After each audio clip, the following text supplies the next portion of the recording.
Hello guys, good morning. Binyag ko guys ng tanim ng bulaklak. Dito ni guys sa Bacolod City, Negros Occidental. Marami dito mga bulaklak.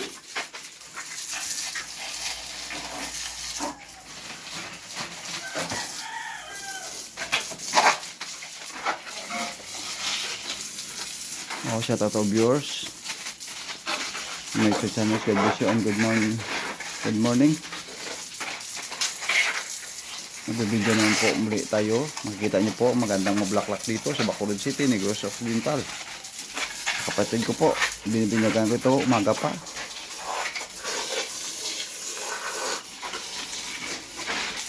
Para patuloy ito pagtutubo ng mga bulaklak. Kita nyo, napakagandang mabulaklak dito. Napaka taba. Sa araw-araw binibinyagan ito.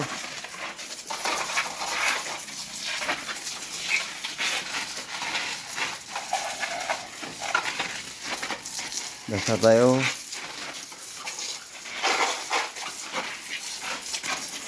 Pagkat hapon nagluan naman po ng nakaparaming mga aso yung volcano namin dito sa Canlaon. Nasimula ng mga 3 PM kahapon. So dasal tayo nga sana hindi ito nagpuputok ng bigla. At ngayon tingnan naman natin sa pillbox at sa mga television kung ano nangyari kahapon, kasi ilang tinulada ito niluwa ng mga aso kahapon. Mabuti lang kung hindi ito kahapon sumabog o pumutok, kasi nakawawa ito ang La Castellana, Kaluta at malapit ng mga municipality doon sa banda ng Bulkan Canlaon dito sa Bacolod City, Negros Occidental. So darasal muna tayo. Hindi tayo alam yung mga disaster darating sa ating buhay. So ngayon dito nagbibinyag tayo ng mga tanim at nagsasabi dito na darasal muna tayo, kasi yung volcano dito parang puputok na yan. Hindi ka alam namin kung napuputok nito kagahapon po. Nakita na po sa kahapon sa GMA television at sa pakinggan sa mga radio. Napakataas ng kanyang nuluwa, ilang tinulada ng mga aso in Ilonggo. Baka ito may kasamang as o mga laba. Sana wala lang, parang singaw lang kon walang kasama itong mga stone at mga laba. Mainit na mga lupa at bumabaga ang mga stone o mga bato. Kung walang posibles Panginoon, ito tayo magdarasal.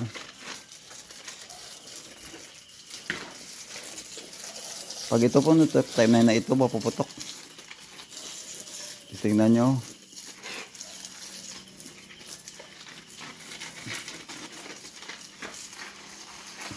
Malayo na dito sa amin sa Bacolod City. Ilang libong layo ito.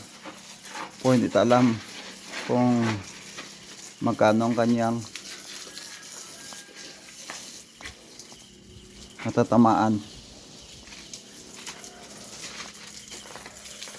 Kasi po ko nakapatindi pagputok ng mga volcano. Ang mga bahay malapit sa mga volcano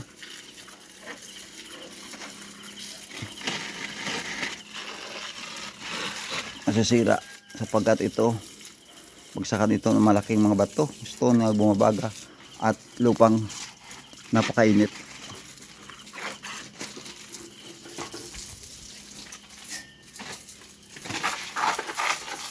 Malapit na tayo Pasko. Kailangan tayo magbinyag araw-araw ng mga bulaklak upang mabubuhay ito, sapagkat ito napakatinding init. Kahapon naman karanang umuulan, ngayon wala ng ulan.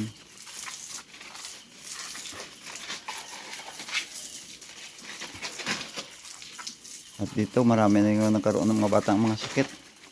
matanda at mga bata, sapagkat baka ito singaw pa ito ng patuloy na pagluluwa ng volcano Kanlaon dito sa amin. Manood kayo mamaya sa mga television at pakikinig sa mga radio kung anong nangyari sa volcano. Sabat i-update ko ito kung ano nangyari sa volcano. Download sa aking YouTube channel upang malaman nyo kung ano po nangyayari sa volcano. Kaya hindi tayo dito makapagpunta, maka-vlog video lang tayo dito upang malaman tayo kung ano nangyari.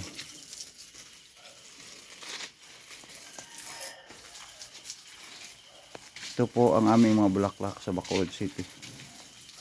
Napakalambot.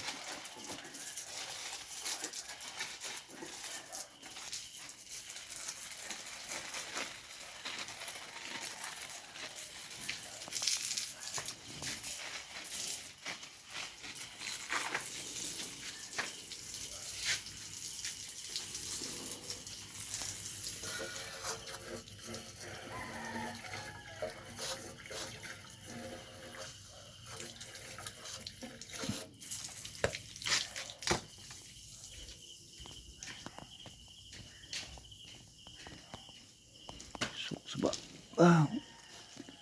Nagba ka.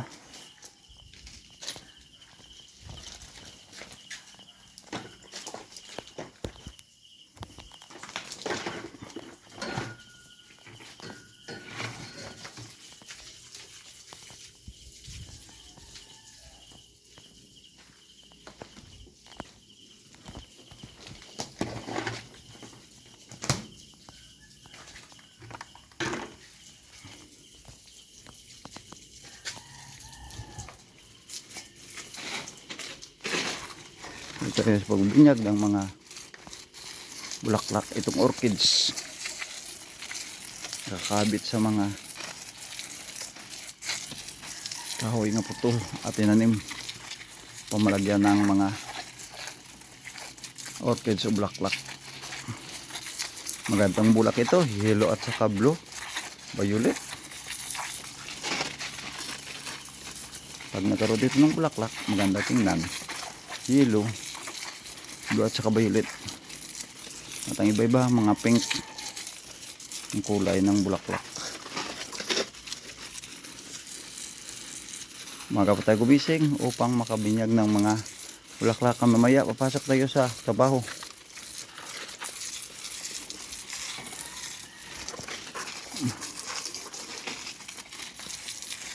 So guys, good morning, God bless you USA. Shout out to USA, Canada, Indonesia, Inglaterra, Guam, Sweden, Switzerland, Alaska, Poland, Singapore, China, Chinese Taipei, Yugoslavia, Indonesia, Saudi Arabia, Syria, New Zealand, Latin America, North America, UE, United Emirates,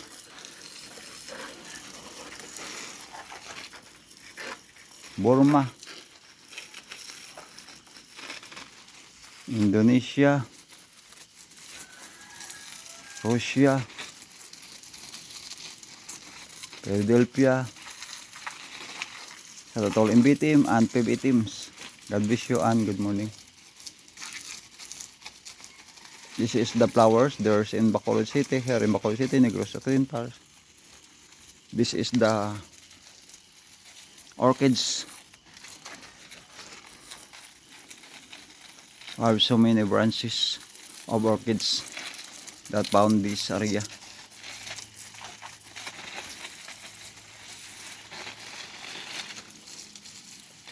The flowers on my sisters.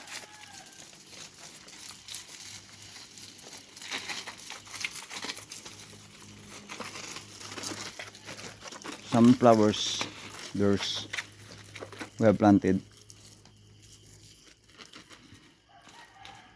Kasi po naghinto ang ating water kasi po baka nagkakuha ng manito po.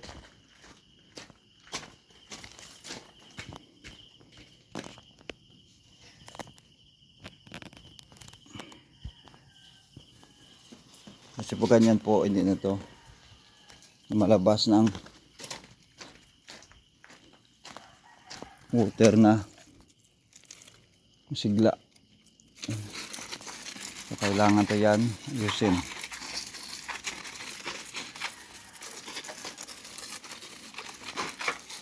Marami dito mga bulaklak sa Bacolod City, Negros Occidental. Hindi yan sabi sabay ng kapatid ko.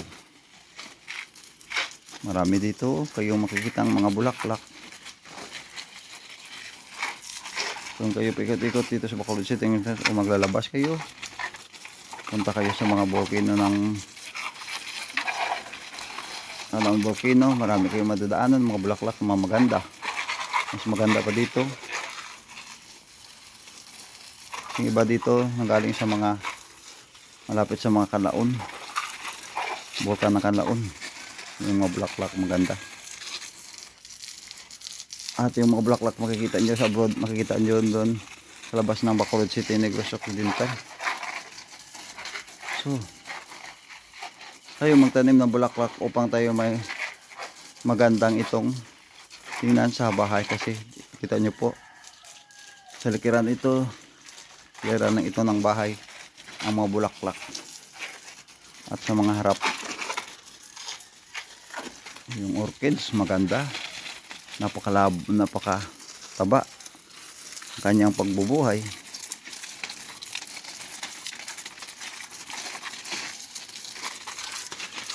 So all nation, welcome to the Bacolod City. We have so many flowers there in Bacolod City, like your nation.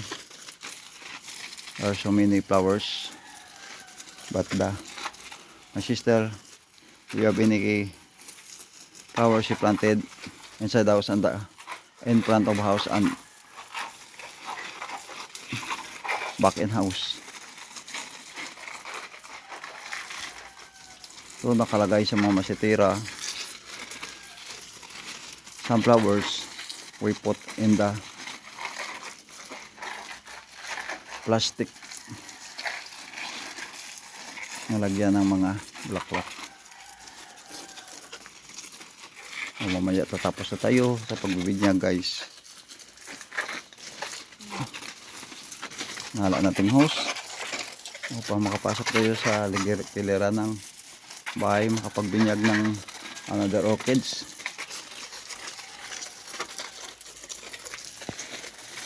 Bulaklak. Mayroong malunggay dito na pwedeng gawing lagyan ng mga isda at pakuluin ng tubig. Ang mga tomatoes, yan ang bangus. Sarap ito, yung malunggay or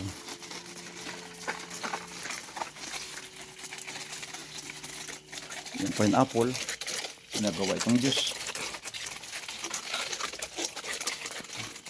Ilang flowers ito makikita nyo po. Mayroong mga ginger ito, loya. Kasama dito. Maganda ito kung sumasakit ang iyong tiyan. Sa for the LB, maganda ito. The ginger is the most medicine if you have the problem or stomach or LBM. Ito po ay yung mga orchids, other orchids nakapatong, nakakabit doon sa mga tabi ng mga pader.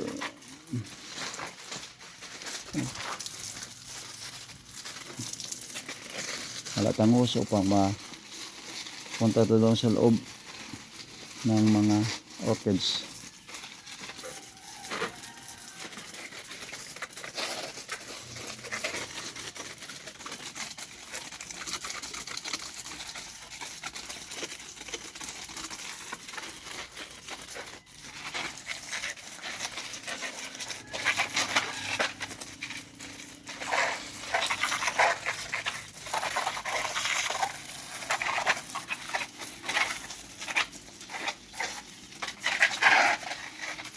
5 AM pa na umaga, gumising nga tayo guys.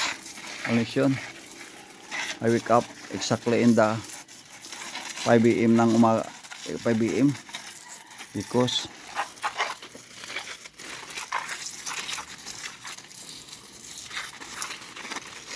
use the hose to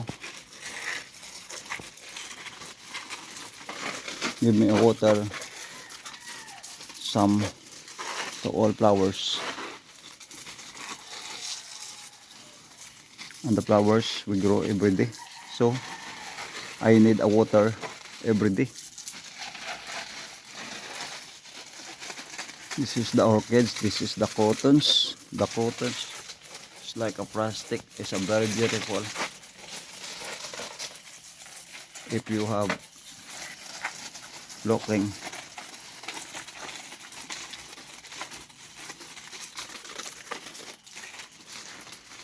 Hala natin hose upang maka stretching my hose to penetrating the other flowers to give a water.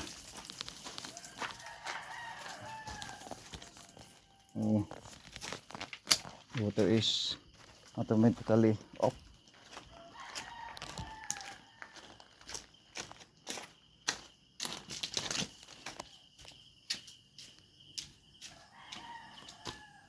Ayan para again.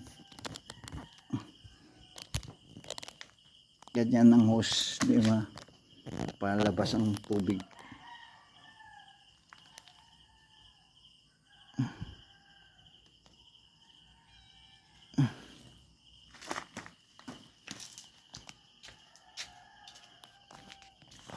Okay. Maraming langgam.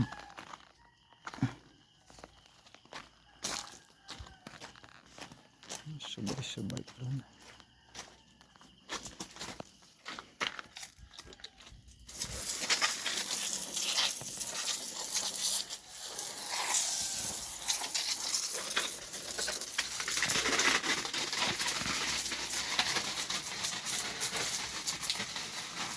There's so many ants, red color. They climb in my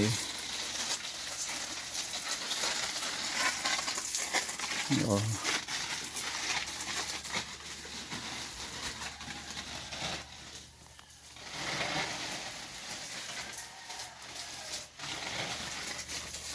santan, flowers of santan to produce flowers. But the orchid I don't having flowers. I'm waiting so many months. The orchids will carry the flowers. But this month, oh guys, I'm finishing the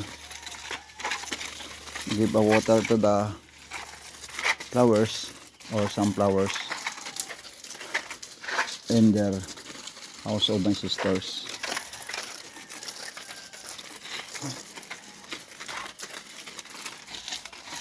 Again, this is the orchids. We give water to grow every day.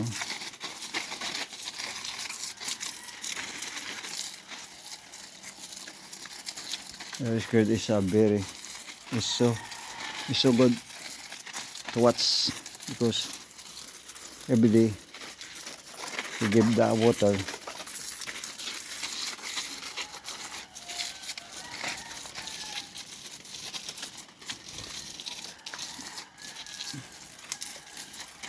Lahat ng kanyang leaves babasain pa upang mabilis ito mag-grow o magtutubo araw-araw. Yung gabi-gabi another flowers, cottons, orchids. So basa na po ang puno ng orchids. So Mabilis na ito. Tuloy ito tumutubo araw-araw. Pagkat punong-puno, basa-basa na po ay yung mga lahat ng mga bulaklak. Puno ng mga bulaklak natin binibinyang ngayong araw, umaga. So thank you guys. Good morning and God bless you. Don't forget to subscribe to my YouTube channel. God bless you and good morning to all nation. Please subscribe to my YouTube channel. Other 2024 vlog. Action now. I'm going to downloading any kind of vlog or make any kind of videos for all nation and to all Filipinos. God bless and good morning.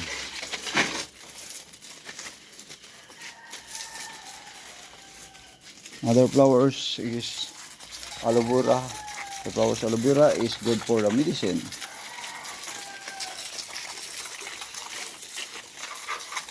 So if you have a cold or nag-uubo kayo, pwede ito lalagain ito at inumin, pakuluan ito ng tubig at inumin itong aloe vera. Pag napilay kayo, pwede ito panggamot ng mga pilay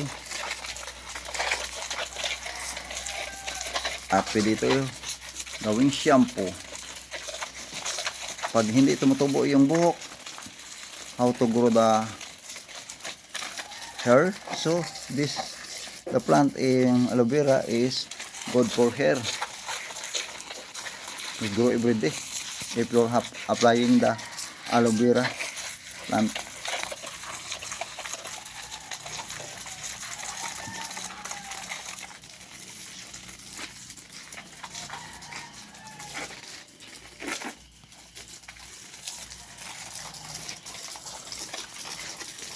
There are so many mall and stores the aloe vera we sells, but aloe vera is make a shampoo from the USA. I'm not in their Philippines. I did not in their Philippines, but aloe vera is from the USA. This is the aloe vera of the Philippines or Negros Occidental. The very small compared to the aloe vera in USA na ginagawang shampoo na mabibili nyo po sa mga mall o masasaring store.